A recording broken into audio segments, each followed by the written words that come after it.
तो चलिए महानुभाव, आप सब हमको तो नया नया देख रहे होंगे। ठीक है, चलिए हम एक्चुअली पढ़ाते हैं, केमिस्ट्री ही पढ़ाते हैं +2 को, 11th और 12th को। तो आज सर ने बोला कि नहीं, आप लोगों के लिए थोड़ा सा एक वीडियो लेक्चर रिकॉर्ड किया जाए जो 10th में है। तो आप सब लोगों को आज हम केमिकल रिएक्शन एंड इक्वेशन, जो आपका फर्स्ट चैप्टर है ना 10th का, वही पढ़ाने आए हैं। ठीक है ना। तो आप शायद कुछ तो जानते ही होंगे, केमिकल इक्वेशन वगैरह क्लास किए होंगे, तो पता है? नहीं, कोई बात नहीं, कोई बात नहीं पता तो एक बात बताओ, इस जो ये पूरा यूनिवर्स है वो किससे बना हुआ है? मैटर। किससे? मैटर से। ठीक है ना। और सारा जो फेनोमेना होता है, सारा जो चेंजेस होते हैं, वो किस पे होते हैं? मैटर पे। ठीक है ना। अब चेंजेस भी दो टाइप के हो सकते हैं, फिजिकल चेंज, केमिकल चेंजेस।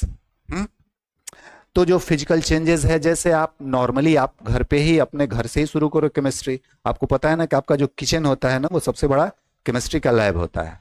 तो आप जब घर में जाते हो, एक आलू ले लो, उसको कट कर दो, सिंपली कट करो। अब कट करोगे तो दो पार्ट में बढ़ जाएगा ना। This is physical change. एक को आपने कितने कितने में डिवाइड करा? दो में। आप कट करके उसको कुछ देर के लिए छोड़ दो, कट करके लिए कुछ देर के लिए छोड़ दो। छोड़ दोगे तो उसका जो कटिंग सरफेस आएगा, उस पे देखना ना, वो ब्लैक कलर का हो जाता है, थोड़ा थोड़ा ब्लैकिश टाइप का, ब्राउनिश ब्लैक टाइप का हो जाता है। अब वहां जो कट करा, that is physical change.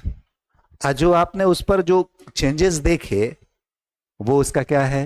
Chemical change. ठीक है ना। अब केमिकल चेंज आने का एक प्रोसेस होगा, कुछ प्रोसेस से ही आया होगा। तो that chemical change consider under chemical equation. उसको हम केमिकल इक्वेशन के अंडर कंसीडर करते हैं। क्लियर है ना। तो वो जो केमिकल चेंजेस आते हैं, that is called chemical reactions. Clear है ना। तो केमिकल रिएक्शंस क्या होते हैं? Chemical reactions are chemical changes occurs in matter. ठीक है ना। अब मैटर को क्लासिफाई फर्दर आप कर रहे होंगे पिछले क्लासेस में, बट वो उस पे आता है। ठीक है ना। अब बात आती है तो कि केमिकल, जैसे आपने देखा कि व्हाट, सॉरी, ये हमसे नया नया में गलती हो सकता है बाबू, ये मिटाने मिटाने में। ठीक है। अब देखो जरा, आपको हम बताते हैं कि व्हाट इज केमिकल इक्वेशन। आपका चैप्टर का नाम क्या है पहले लिख देते हैं, ताकि आपको समझने में आसानी हो, समझने में आसानी हो, लिखने में प्रॉब्लम होगा थोड़ा थोड़ा।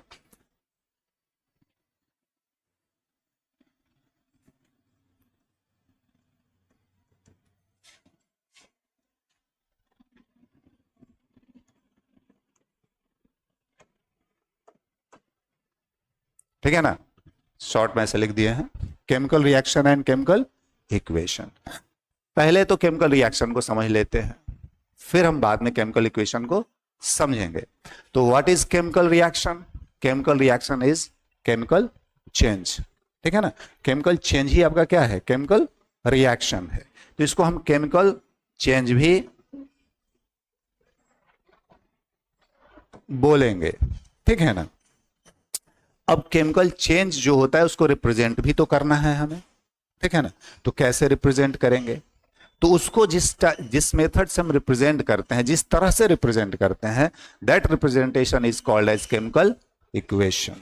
ठीक है ना। उसको कैसे रिप्रेजेंट करेंगे, उस रिप्रेजेंटेशन को ही हम क्या कहते हैं? केमिकल इक्वेशन कहते हैं। इसको बहुत सारे टाइप से रिप्रेजेंट किया जा सकता है। ठीक है ना। बहुत सारे टाइप से रिप्रेजेंट किया जा सकता है।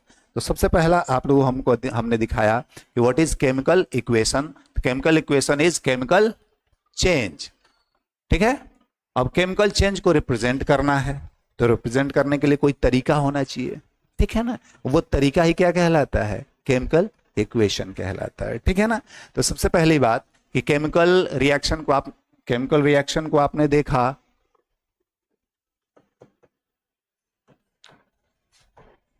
केमिकल रिएक्शन को क्या देखा? It is chemical change. ठीक है ना। ठीक है ना। ऑकर्स इन सब्सटेंस बोल सकते हो, मैटर बोल सकते हो। ऑकर्स इन सब्सटेंस, जो आपके सब्सटेंसेस में आइदर इट इज प्योर और इम्प्योर, उसमें चेंजेस आते हैं, that change is called chemical reaction. तो आपने पहला ये देख लिया कि केमिकल रिएक्शन क्या है। इसके बाद आपने देखा कि आखिर जब भी कोई केमिकल रिएक्शन होता है, कोई चेंजेस आएगा ना, केमिकल चेंजेस, वो केमिकल चेंजेस जब भी आएगा तो कुछ कुछ इंडिकेशन लेके आएगा।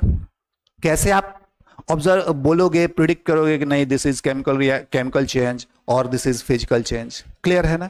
तो उसके कुछ इंडिकेशंस हैं, केमिकल चेंजेस के कुछ इंडिकेशंस हैं। सबसे पहला इंडिकेशन आपको देखने को मिलेगा, what is indication? Indication of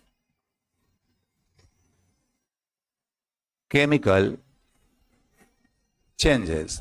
अब जब कोई केमिकल चेंज आता है किसी सब्सटेंस में, तो उसमें क्या क्या चेंजेस आते हैं, कोई इंडिकेट करने वाला होता है ना। जैसे पहला इंडिकेशन आपको यह देखने को मिलेगा, उसका कलर चेंज हो गया। कलर क्या हुआ? चेंज हुआ। जैसे आपको मैंने बोला ना कि सेव काट दो, आलू काट दो, आलू काट दिया, उसका जो कटिंग सरफेस आएगा कुछ देर बाद वो क्या हो जाएगा, वो थोड़ा ब्लैक टाइप का हो जाएगा, ब्राउनिश ब्लैक टाइप का हो जाएगा। तो ये कलर का क्या हुआ? चेंज हो गया। तो पहला इंडिकेशन क्या हुआ कि आपको पहला ही देखने को मिलेगा कि उसके कलर में क्या हो जाएगा, चेंज हो जाएगा। दूसरा इंडिकेशन क्या देखने को मिलेगा कि आप घर में सब्जी रखते हो ना, सुबह बना के रख दो, अगले सुबह देखोगे ना उसमें से स्मेल आने लगता है, खराब लगता है कि ये क्या हो गया, खराब हो गया। तो पहला दूसरा इंडिकेशन क्या है?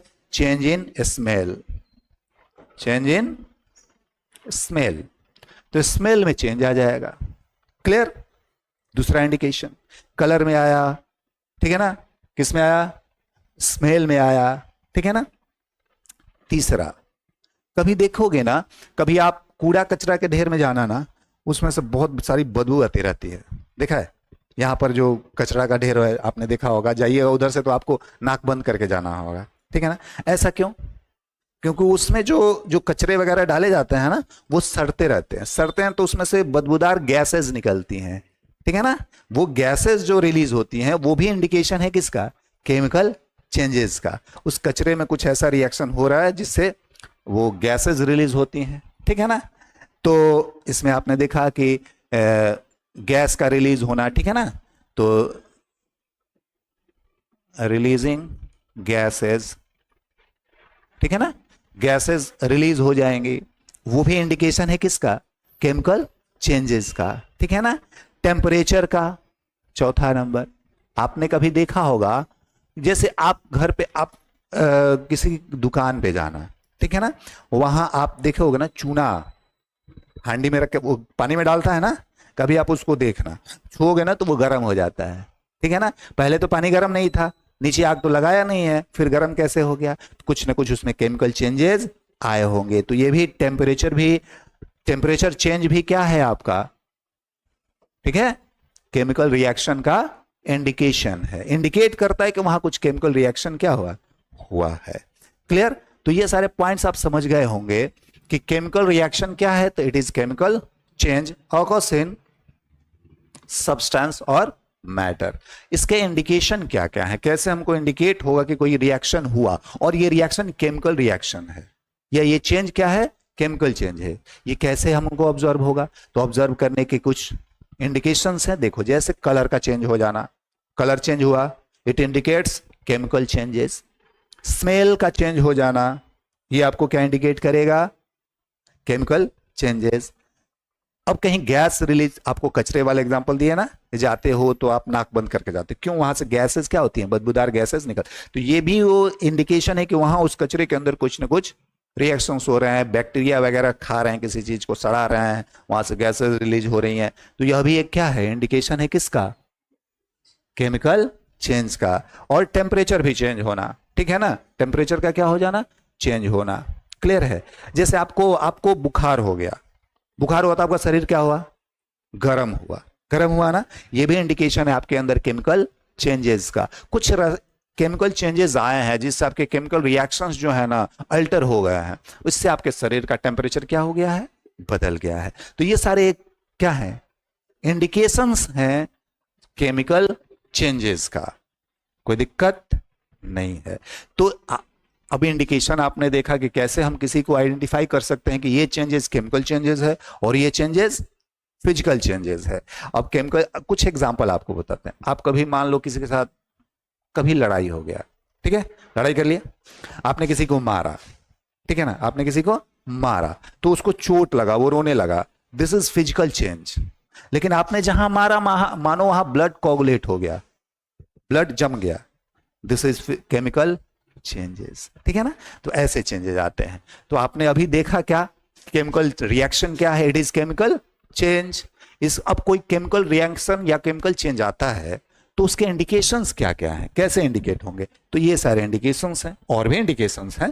पहले ये भी इंडिकेशंस, इसमें हमने देखा कि कैसे कलर चेंज होता है तो हम आइडेंटिफाई कर सकते हैं कि दिस इज केमिकल चेंज। कैसे कोई स्मेल में चेंज होता है तो हम कह सकते हैं कि नहीं यहां पर केमिकल चेंज हुआ है। तो ऐसे सारे बहुत सारे हैं।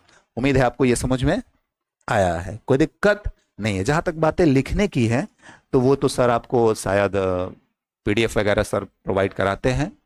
अब बात करते हैं केमिकल रिएक्शंस के बारे में। तो केमिकल रिएक्शंस तो हो गया, अब आपको दिखाना है केमिकल इक्वेशन, ठीक है ना। What is chemical equation? तो मैंने बोला कोई चेंज आता है, कोई क्या आता है, चेंज आता है, केमिकल चेंज आता है। उसको भाई आप बोलोगे ना, किसी को बताओगे ना कि यहां ऐसा हुआ है, उसको बताने का तरीका, उसको रिप्रेजेंट करने का तरीका ही क्या कहलाएगा, केमिकल इक्वेशन। इक्वेशन में कहीं ना कहीं इक्वल वर्ड से बना है ना इक्वेशन, कहीं ना कहीं आपको इक्वेट करना है चीजों को, ठीक है ना। आओ देखते हैं। तो सबसे पहला बात ये देखते हैं, व्हाट इज केमिकल इक्वेशन। तो आप टॉपिक लिख दे रहे हैं आप लोगों को, केमिकल इक्वेशन, ठीक है महानुभाव। तो केमिकल इक्वेशन क्या है, it is the mathematical representation, ठीक है ना, ऑफ केमिकल चेंजेस। क्या है, it is mathematical representation of chemical changes, ठीक है ना। ये क्या है, it is chemical representation of, sorry, it is mathematical representation of chemical changes. किसी भी सब्सटेंस में कोई केमिकल चेंजेस अगर आएगा तो उसमें उसको कैसे रिप्रेजेंट करेंगे, this representation is called chemical equation. Clear है ना। अब ये केमिकल इक्वेशन तो हो गया, बन गया, लिखोगे कैसे, है। जब कोई केमिकल इक्वेशन लिखा जाता है तो उसमें दो चीजें ऑलरेडी इन्वॉल्व होती हैं। क्या क्या, एक रिएक्टेंट और एक प्रोडक्ट, ठीक है ना। दो पार्ट होते हैं किसी भी केमिकल इक्वेशन के। तो हम लिख सकते हैं there is two part of chemical equation, there is two parts of chemical. अच्छा ये समझ में आ रहा है, there is two part of chemical equation. First one is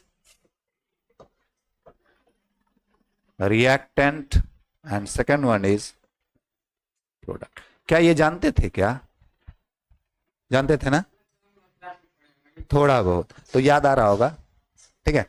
तो first one is reactant, second one is product. अब कोई पूछेगा what is reactant and what is product, तो व्हाट इज रिएक्टेंट के बारे में बात आप करेंगे। तो रिएक्टेंट इज द सब्सटेंसेस या substance on which chemical changes occurs. मतलब वो, हिंदी बोले तो चलेगा क्या, वो पदार्थ वगैरह समझते हो, पदार्थ नहीं, वो सब्सटेंस जिस पे केमिकल चेंज होता है, जिसमें केमिकल चेंज आता है। क्लियर, जिसमें केमिकल चेंज आता है और जिसमें ये केमिकल चेंज आएगा, ठीक है ना, वो क्या कहलाएगा, रिएक्टेंट। शायद कट गया ना, अच्छा आ जाएगा। यहां तक समझ में आई। What is chemical reaction, it is chemical change.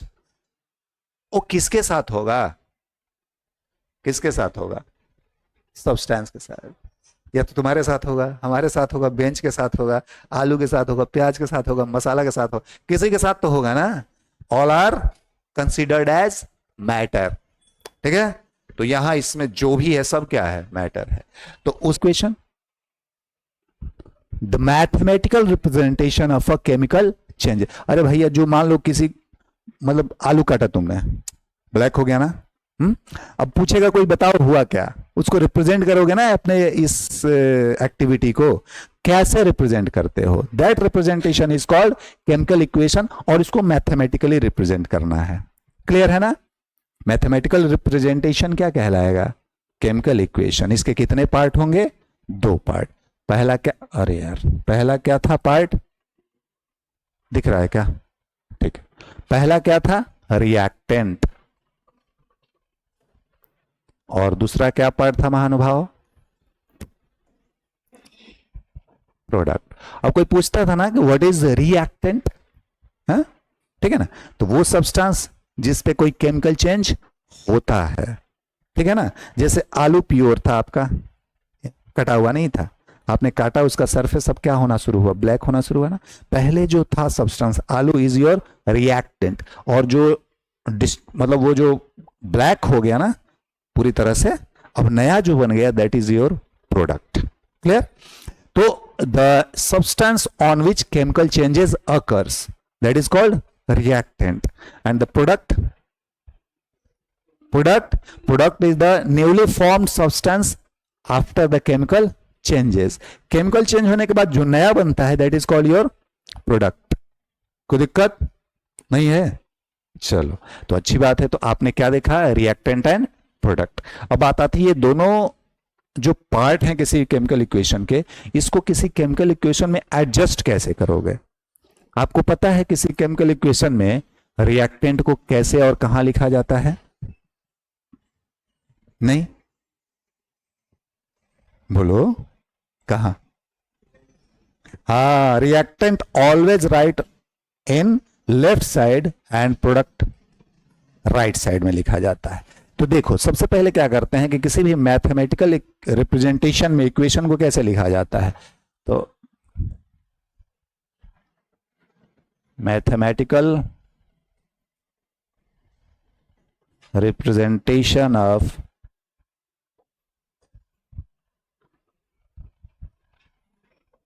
Chemical change, इसे ही आपने बोलते हो क्या? Chemical equation. कैसे लिखोगे? तो इधर आप क्या लिखते हो? रिएक्टेंट, और इधर क्या लिखते हो? प्रोडक्ट। तो अब ये कह सकते हो ना कि it is the mathematical representation of chemical changes in which reactant always written left side and product right side, and reactant and product are separated by an arrow. हाँ, अब ये एरो का जो ये एरो हेड है, ये क्या बताता है? This represents the direction of chemical reaction, किधर से किधर हो रहा है। तो क्या रिएक्टेंट से किधर हो रहा है? प्रोडक्ट की तरफ। तो this is the mathematical representation of a chemical changes, that is called, बोलो, that is called chemical equation. नहीं समझ में आया महानुभाव? आया, चलो बहुत अच्छा। तो ये, हाँ देखो, एक कन्वेंशनल तरीका होता है लिखने को, आप लिखो, एरो आप उलट दो, क्या दिक्कत है? लेकिन एक होता है ना कि जैसे सब लोग इधर ही लिख रहे हैं, ठीक है, जैसे तुम एग्जाम में गए, कन्वेंशन ये है कि रिएक्टेंट को किधर लिखना है? Left side. प्रोडक्ट को किधर लिखना है? Right side. ठीक है, हमने ये सबने ये कन्वेंशन फॉलो किया। तुम क्या किया? लिख दिया उल्टा, प्रोडक्ट इधर, रिएक्टेंट उधर, एरो इधर कर दिया। अब टीचर जो पढ़ा रहा है वो भी तो इसी कन्वेंशन को फॉलो कर रहा है, वो तो कहेगा नहीं इधर जैसा है वही सही है, हैं? तो सब एक रूल को फॉलो करेंगे तभी तो सबका एक मार्किंग होगा ना, पैटर्न बढ़िया। अब तुम उल्टा प्रोडक्ट करोगे तो फिर प्रॉब्लम फंस जाएगी, इसलिए कन्वेंशन चलता है। आपने फिजिक्स में कभी इलेक्ट्रिसिटी वगैरह पढ़ा है क्या? पढ़ा है? What is current? Flow of charge, ठीक है ना, ठीक है ना। चार्ज का फ्लो होना क्या होता है? करंट होता है ना। अब उसका रेट वगैरह अलग बात है, लेकिन एक बात बताओ, कन्वेंशनली करंट फ्लोज फ्रॉम, आपने उसका डायरेक्शन पढ़ा होगा ना, पढ़ा है? अच्छा, करंट फ्लो किधर से किधर करती है? है? Right to left, left to right, ऐसा तो कुछ नहीं पढ़ाया गया है। हम पूछ रहे हैं कि करंट किधर से किधर फ्लो करती है। आपने फिजिक्स वगैरह पढ़ा होगा ना, उसका एक कन्वेंशन है ना, कन्वेंशन है ना, किधर से किधर, प्लस से, या पढ़े हो ना? क्यों, कभी अपने टीचर से पूछा क्या? नहीं पूछते तो सर का जवाब क्या होता? ये कन्वेंशन है, माना गया है, ठीक है ना, कोई दिक्कत नहीं। तो ये क्या है, रिएक्टेंट को इधर ही लिखना है, क्या है ये, माना गया है, आप इसको मान के चलो, ठीक है ना। और कोई समस्या नहीं है ना? तो ये सारी बातें हैं, आपको थोड़ी सी तो बातें माननी पड़ेंगी ना, अपने मन का हरदम करते जाओ तो तुम तो अपने मन के हो गए। ठीक है, कोई दिक्कत नहीं है। तो this is the representation of chemical changes. अब ऐसे रिप्रेजेंट करते हो, किधर क्या करते हो, लेफ्ट साइड आप रिएक्टेंट, राइट साइड आप प्रोडक्ट को लिखते हो, और दोनों को सेपरेट कैसे करते हो, एक एरो से। एरो का डायरेक्शन क्या बताता है, जरा बताओ तो तुमको, एरो का डायरेक्शन क्या बताता है तुम्हें, कि रिएक्शन किधर से किधर प्रोसीड कर रही है, ठीक है ना। According to this direction there are two types of chemical equation, one is river, एक तो है कि ये इधर भी जाएगी, और एक होता है इधर भी जाएगी और इधर भी आएगी, ठीक है ना, रिवर्सिबल रिएक्शन। क्लियर है? चलो, तो वो अपना अलग मैटर है। अभी फिलहाल हम लोग ये देखेंगे कि मैथमेटिकली कैसे रिप्रेजेंट करते हैं, कोई दिक्कत नहीं है ना। चलो, तो आज आपको दिखाते हैं कि इसको रिप्रेजेंट और कैसे किया जाता है। अच्छा, हाई वाला, अच्छा ठीक है। नहीं समझ में आता है, ठीक है, धीरे धीरे आ जाएगा। अब देखो, तुमको क्या बता रहे थे कि अब रिप्रेजेंट कैसे करते हो, तो अरे यार क्या हो जा रहा है हमसे। देखो, अब बात आती है कैसे कैसे रिप्रेजेंट करते हो, टाइप ऑफ रिप्रेजेंटेशन, ठीक है ना। क्या पढ़ोगे आप, टाइप ऑफ रिप्रेजेंटेशन। अच्छा, ये समझ में आ रहा है, बोलो तो जरना, हाँ नहीं आ रहा है, हाँ आ रहा है, नहीं आ रहा है तुमको, ठीक। अब रिप्रेजेंटेशन का कितना टाइप है, मैथमेटिकली तो रिप्रेजेंट कर सकते हो ना। तो देखो, इसके तुमको क्या क्या पढ़ना है। पहला जो है सेंटेंस फॉर्मेशन मेथड। पहला कैसे रिप्रेजेंट करना है, sentence formation method, sentence formation method. Clear है ना। देखो, सेंटेंस फॉर्म करके आपको रिप्रेजेंट करना है किसी भी केमिकल चेंजेस को। क्लियर। सपोज हम आपसे कहें ठंडा का मौसम आ रहा है, ठीक है, आपको ठंडा लग रहा है, आप लकड़ी जला के क्या करेंगे, गर्म लाएंगे ना, गर्म लाएंगे। तो लकड़ी क्या है, it is a source of carbon. लकड़ी क्या है, it is source of carbon. लकड़ी को जलाते हो, जलाने के प्रोसेस को केमिस्ट्री में क्या कहते हैं, उसको ऑक्सीजन से उसका रिएक्ट कराना, ऐसे बोलते हैं ना। तो हम सिंपली अगर कहें कि कार्बन को हम रिएक्ट करा रहे हैं किससे, ऑक्सीजन से। थोड़ा सा इसको मिटा, किसको किसको, क्या क्या होगा, कार्बन का रिएक्शन किससे करा रहे हैं, ऑक्सीजन से। तो जब आप ऑक्सीजन से रिएक्ट कराओगे तो ये क्या क्या दे देगा, सिंपल सा लॉजिक है यार, क्या क्या दे देगा, CO2 देगा ना, CO2 देगा, कार्बन डाइऑक्साइड, और तुम्हें हीट भी तो प्रोवाइड कराएगा ना। तो दो चीजें ये देगा तुमको, क्या क्या, एक CO2 और दूसरा हीट, इतना चीज तो दे देगा। क्लियर। अब ये सारे जो आपने करे इवेंट्स, उसके ये इनपुट्स हैं, उसमें आई आउटपुट्स भी हैं, कुछ दे रहे हो आप, कुछ आपको मिल रहा है। अब इसको रिप्रेजेंट करने का तरीका क्या है, आप क्या कहोगे, व्हेन वी मतलब हम जब कार्बन को जलाते हैं तब हमें क्या मिलता है, CO2 मिलता है और हीट मिलता है। This is the method in which you represent the chemical changes. This is called sentence formation method. इसको क्या बोलते हैं, सेंटेंस फॉर्मेशन मेथड बोलते हैं, ठीक है ना। तो सेंटेंस फॉर्मेशन में क्या लिखोगे आप कि CO2 कैसे, इस पूरे चेंजेस को कैसे लिखोगे, तो CO2 एंड हीट प्रोड्यूसेस, क्या बोलोगे, सेंटेंस फॉर्म करना है ना इसमें, तो CO2 and heat produces by burning of carbon, क्या बोलोगे, बाय बर्निंग ऑफ कार्बन। समझ में आ रहा है, क्लियर। तो ये जो रिप्रेजेंटेशन का तरीका है, दिस इज कॉल्ड, इसको क्या बोलोगे आप, सेंटेंस फॉर्मेशन मेथड, ठीक है।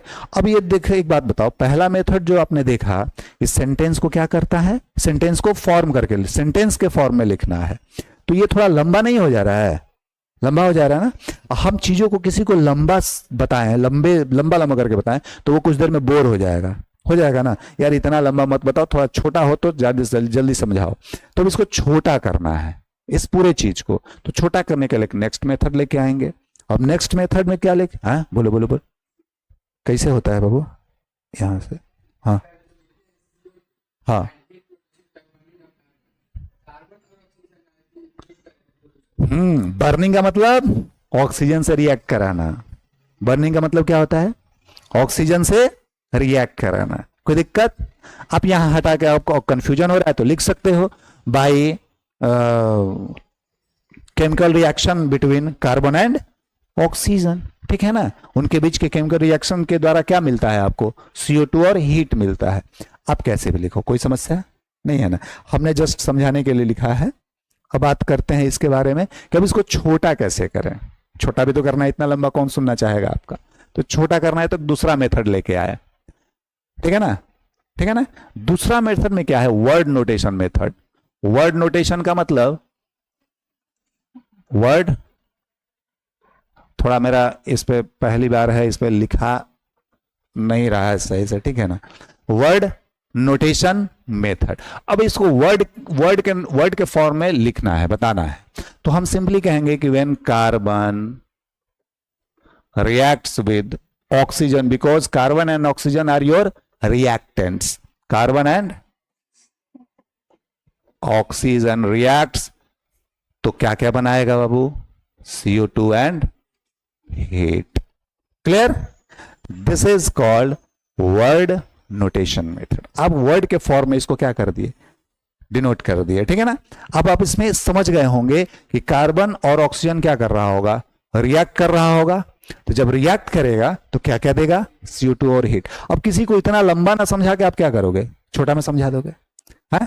लेकिन अब कोई कितना अमाउंट में लगा, किसको कैसे रिप्रेजेंट करता है, ये थोड़ा एक्चुअल रिप्रेजेंटेशन नहीं होता है, एक्चुअल रिप्रेजेंटेशन इसका नहीं होता है। तो इसको हम लोग क्या करते हैं, थर्ड, इसके जो केमिकल नोटेशंस होते हैं ना, पीरियोडिक टेबल आपने देखा होगा, पीरियोडिक टेबल आपने देखा है कभी, उसमें एलिमेंट्स को कैसे डिनोट किया जाए है, सिंबल से, ठीक है ना। तो इसमें सिंबॉलिक नोटेशन चलेगा, क्या चलेगा, सिंबॉलिक नोटेशन। अब देखो सिंबॉलिक नोटेशन मेथड क्या कहता है, कार्बन को कैसे रिप्रेजेंट करते हो, सिंबल से, C प्लस, रिएक्ट कराना है ना। ऑक्सीजन को कैसे रिप्रेजेंट करते हो, O2, मॉलिक्यूलर फॉर्म में, ठीक है ना, O2, क्लियर। अब ये रिएक्ट होगा तो क्या बनाएगा, CO2 एंड हीट, क्लियर।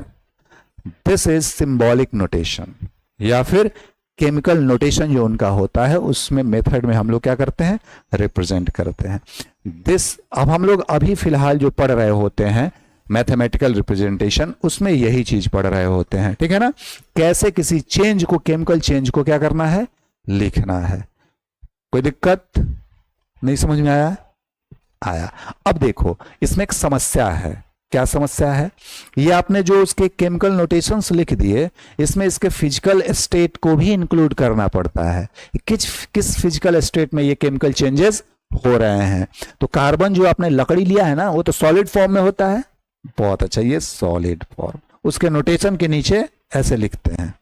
ये गैसियस फॉर्म में होता है, ठीक है, ऑक्सीजन एयर से ले लेता है, वो जल जाता है, तो CO2 बन के निकलता है, वो कैसा निकलता है, गैस ना, गैसियस फॉर्म में, तो ये गैसियस फॉर्म में निकलता है। तो ये जो एक्चुअल रिप्रेजेंटेशन आपने देखा, इसे ही कहते हैं केमिकल इक्वेशन। कोई दिक्कत, नहीं है ना।